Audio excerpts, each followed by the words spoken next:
미국 대선이 코앞으로 다가왔다. 세계 경제에 영향을 미칠 이벤트 이후 경제 판도는 어떻게 바뀔까? 그리고 2021년 우리가 미리 주목해야 할 이슈는 무엇일까? 미국 대선 이후 경제 흐름과 내년 성장 가능성이 큰 산업도 함께 진단해본다.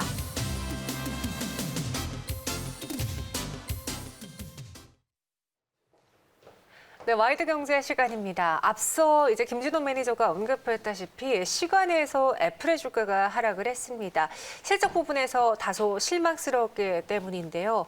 그래서 또다시 뉴욕 증시가 오늘 밤에 하락하지 않을까. 안 그래도 대선이라던가 여러 가지 불안정한 모습을 보여주고 있는 해외 증시인데 무엇을 봐야 될지 또 주말 새에 나올 뉴스를 체크해 보도록 하겠습니다. 한국경제산업연구원 경제연구실장 김광석 연구실장과 함께할게요. 어서 오세요. 네, 안녕하세요. 네, 안녕하세요. 안녕하세요. 딱 적절한 시기에 나와 주셨네요. 네, 이제 그렇습니다. 다음 주면은 미 대선에 대한 윤곽이 조금씩 잡히면서 뭐 사전 투표라는 변수가 있기 때문에 조금 결말은 늦게 나오겠지만 네. 계속 바이든과 트럼프 두 후보의 싸움이 시작될 것으로 보여지거든요. 네네. 이들의 경제 공약을 좀 먼저 분석해 볼게요. 네, 경제 공약을 분석하기 시작하려면 1시간 넘게 걸릴지도 몰라요. 저희 시간이 좀 정해져 네, 있어요. 그런데 네. 가장 중요한 그 키워드를 가지고 이야기를 해보면 트럼프는 여러분 너무나 잘 알고 계시지만 아메리카 퍼스트, 그렇죠. 자국 우선주의라고 볼 수 있고요.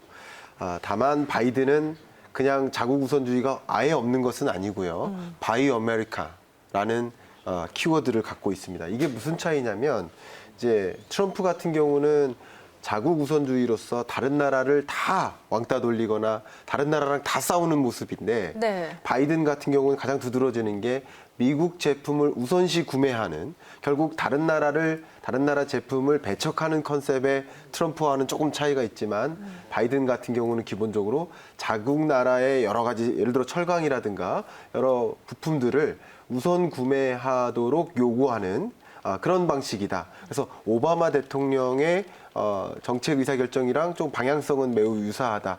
그런 면에서 정책 공약 측면에서 큰 두드러지는 차이가 있겠다. 말씀드릴 수 있겠습니다. 네, 그럼 이 미국 우선주의를 주창하는 트럼프 대통령, 여기에 바이든 후보도 사실상 이 미국 우선주의에 대해서 완전히 버리지는 않을 것 같은데 네. 지금 시장 요소를 가장 불안하게 만든 것 중 하나가 어떤 후보가 될 것이냐.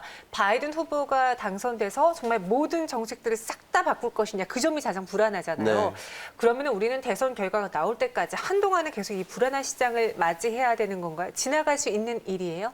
일단 미중 무역 분쟁에 이 대선이 어떻게 영향을 미칠까 이 부분은 굉장히 중요한 요소죠. 왜냐하면 네. 2018, 19년에도 내내 미중 무역 분쟁이 가장 중요한 이슈였지 않습니까? 그렇죠. 그런데 누가 되든 미중 무역 분쟁은 단기간 안에는 좀 완화된 흐름을 가져갈 것이다. 트럼프가 될지라도 네. 마찬가지다. 왜냐하면 이 코로나19의 경제 충격의 극복이 가장 우선시되는 문제고 네. 지금은 어쨌든 트럼프 입장에서는 정치적으로도 미중 무역 분쟁을 가져가고 있기 때문에 그러하다라고 또 정리할 수 있겠고요. 중요한 것은 중장기적으로 어떻게 될까인데요. 트럼프 같은 경우는 계속 다른 나라들하고 다 싸워요. 소위 유럽하고도 싸우고 네. 한국하고도 싸우고 계속 싸워요. 그러니까 미중 무역 분쟁의 이슈에 있어서 다른 나라들하고도 계속 싸우는 입장인데 바이든은 전혀 다릅니다. 트럼프가 계속 중국 제품에 대해서 관세를 부과하고 중국 제품의 주요한 부품이나 원자재를 공급하지 마 하는 이런 전략을 취했다면 바이든은 그냥 경제적으로 우방국들하고 더 돈독히 하는 그런 리듬을 만듭니다. 다시 말하면 경제 협력국들과 우방국 체제를 더 공고히 만드는 그런 관점을 가지고 있고요. 또 중요한 것은 이 바이든도 중국에 대해서 강경한 태도를 갖고 있는 건 마찬가지예요. 네. 다만 이 우방국들과 협력 체제를 마련해서 중국을 공격합니다. 어떤 식으로 공격하냐면 너 왜 이렇게 산업보조금 주고 있어? 네. 국영기업을 중심으로. 이거는 공정한 무역에 어긋나잖아. WTO 체제에 어긋나는 거야. 라는 걸 압력을 가한다든가 또 인권 탈취 문제라든가 또 아이들 노동력 활용이라든가 네. 또 환경 규제 문제 또 바이든은 특히 환경 문제 굉장히 신경 쓰는 사람이죠.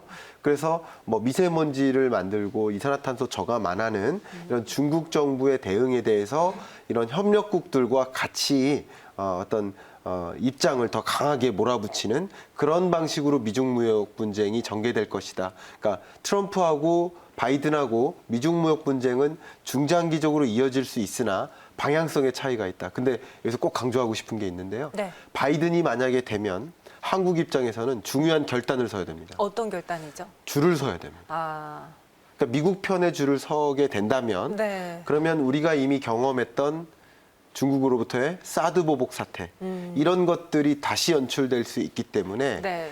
미중 무역 분쟁의 경과는 좀 차이가 있을 수 있으나 우리나라가 누가 당선되느냐에 따라서 어떻게 대응할지는 전혀 달리 이슈가 전개될 수 있겠다 강조하고 싶네요. 네. 네, 그러면은 전체적인 시장에서요. 네. 글로벌 리쇼어링 현상이 또 나타나고 있는데 네. 사실 트럼프 대통령도 이 부분을 굉장히 많이 강조했잖아요. 네.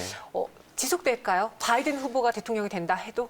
조금은 약화될 것이라고 생각이 이 됩니다. 역시도, 왜냐하면 네. 리쇼링 전쟁이라는 면에서 트럼프처럼 지금 역사상 이렇게 강하게 리드해 본 적이 없었어요. 실제 리쇼링 지수가 2019년부터 플러스로 개선되는 모습이 나타나고 있거든요. 결국은 리쇼링을 적극적으로 추진하면서 뭐 한미 FTA를 재협상한다든가 뭐 법인세를 엄청나게 절감한다든가 미국의 법인세율이 원래 28%였는데 원래는 35%였죠.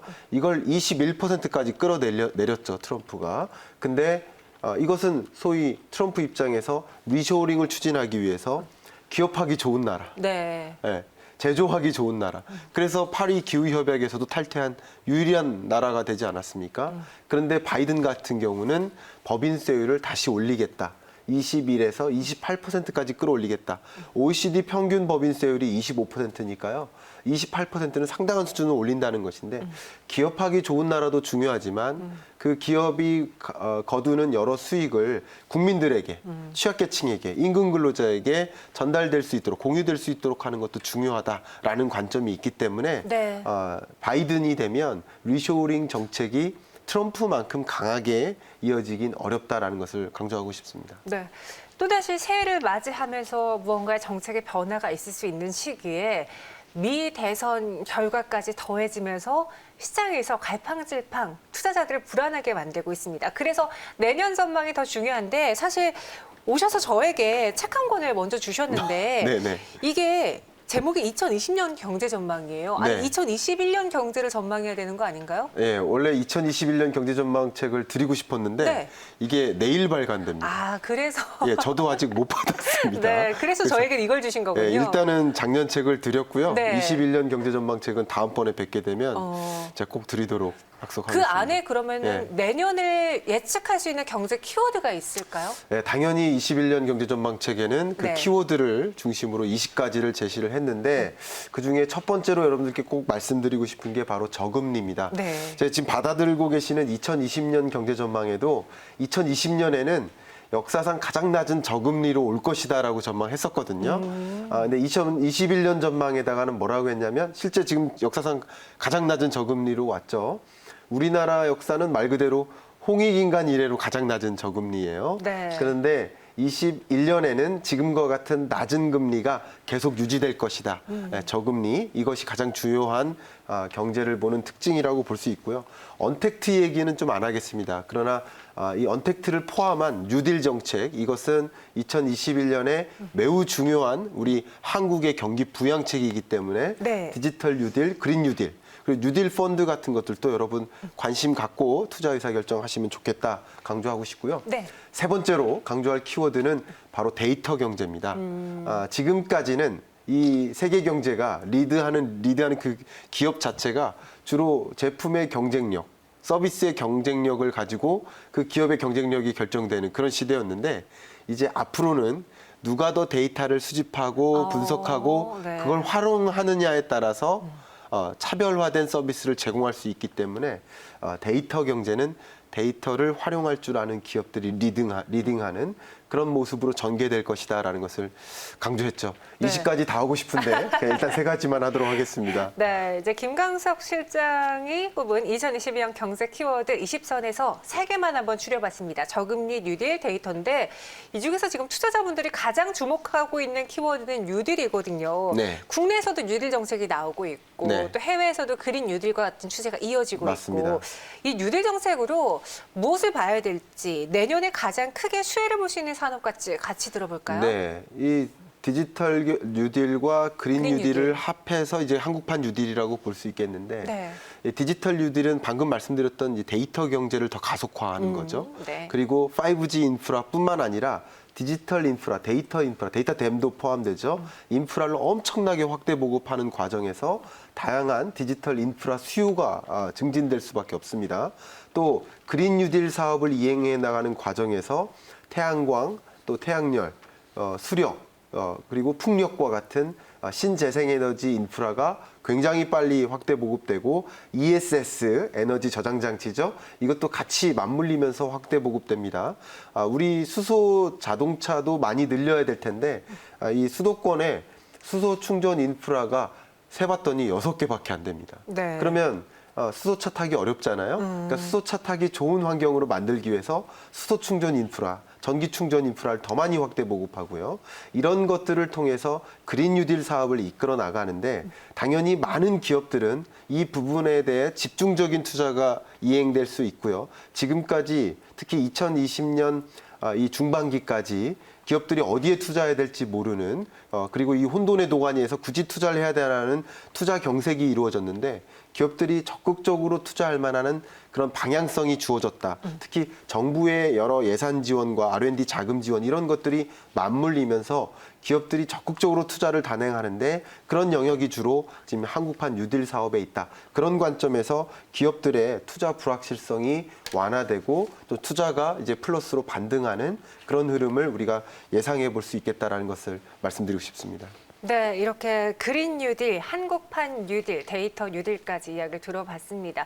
전 세계적으로 이번에 팬데믹 때문에 2020년의 경우에는 예상치를 모두 수정해야만 했었어요. 네. 제가 조금 전에 애플이 시간에서 하락한다고 했을 때 실적을 꼽았는데 실적 자체만 봤을 때 오히려 월가 예상치를 뛰어넘었거든요. 네. 그런데 아이폰 판매량이 급감한 게 네.